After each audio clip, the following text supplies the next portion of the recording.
नमस्कार। कभी सोचा है कि छतों पर लगे ये नीले काले पैनल सूरज की रोशनी को हमारे घरों की बिजली में कैसे बदल देते हैं? आज हम इसी दिलचस्प टेक्नोलॉजी के पीछे के विज्ञान को समझेंगे कि आखिर सोलर पैनल काम करते कैसे हैं।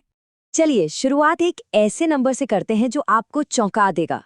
हमारी धरती पर सूरज से लगातार 173,000 टेरावाट सोलर पावर पहुंचती है। अब ये नंबर इतना बड़ा है, इतना ज्यादा है कि इसे दिमाग में बैठाना भी वाकई मुश्किल हो जाता है।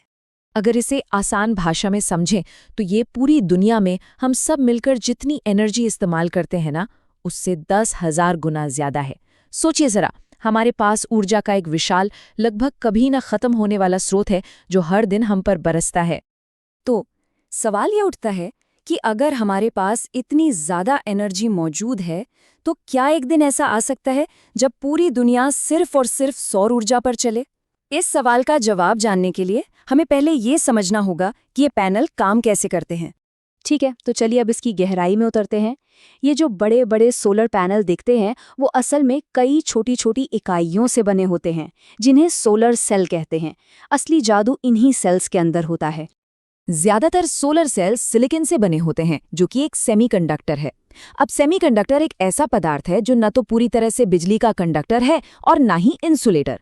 और सबसे अच्छी बात क्या है, सिलिकॉन रेत में पाया जाता है और ये हमारी धरती पर दूसरा सबसे ज्यादा पाया जाने वाला तत्व है।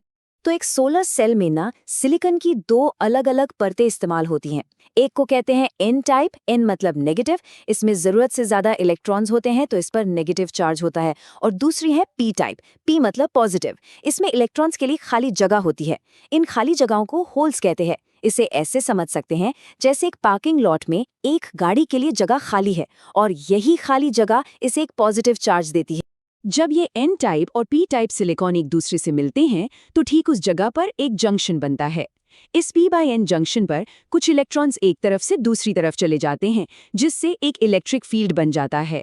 ये फील्ड इलेक्ट्रॉन्स के लिए एक वन वे ट्रैफिक की तरह काम करता है, उन्हें एक ही दिशा में जाने देता है।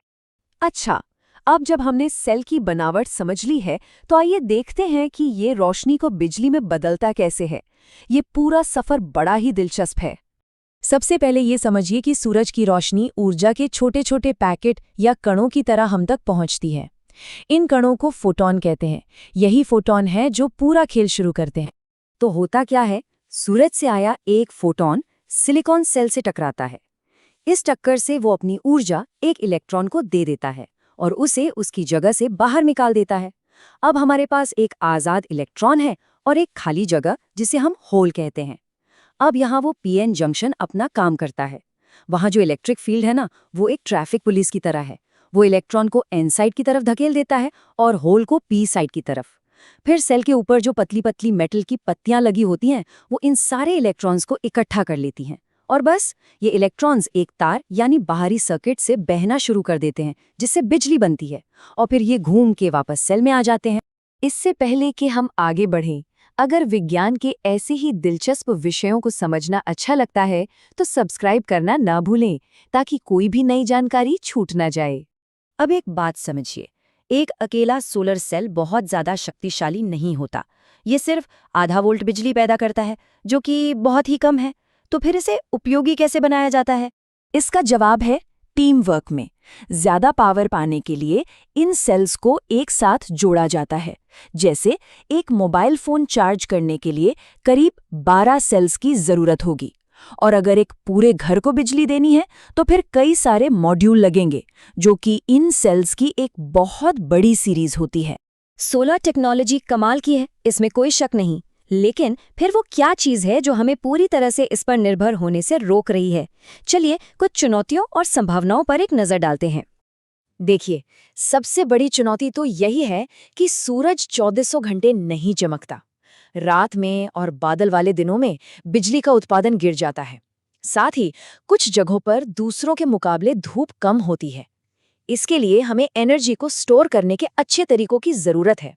और आखिर में एक बड़ी चुनौती है सेल की अपनी एफिशिएंसी, यानी वो कितनी कुशलता से रोशनी को बिजली में बदलता है। आज बाजार में जो आम सोलर पैनल मिलते हैं, वो सूरज की रोशनी का केवल 15 से 20% ही बिजली में बदल पाते हैं। हालांकि लैब में वैज्ञानिकों ने ऐसे सेल बनाए हैं जिन्होंने 46% तक की एफिशिएंसी हासिल की है। इसका मतलब साफ है कि अभी भी सुधार की बहुत गुंजाइश है। इन चुनौतियों के बावजूद सौर ऊर्जा का भविष्य बहुत ही उज्जवल दिखाई देता है। अब जरा इसके विशाल पोटेंशियल पर ध्यान देते हैं।